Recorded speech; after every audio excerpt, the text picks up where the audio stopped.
Are you tired of your robot vacuum acting up? Is it always like this?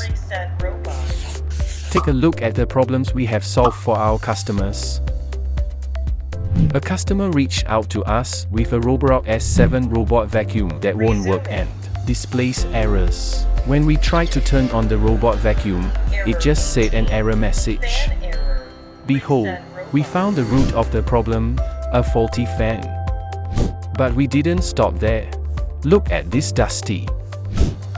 The side brushes were leaving it up in the dirt and grime. After a thorough inspection, we recommend fan replacement and deep cleaning service. Upon customer approval, we begin working on repairing the robot vacuum.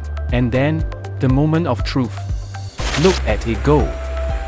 Now the robot vacuum can work properly again. Are you having the same problem? Contact us today.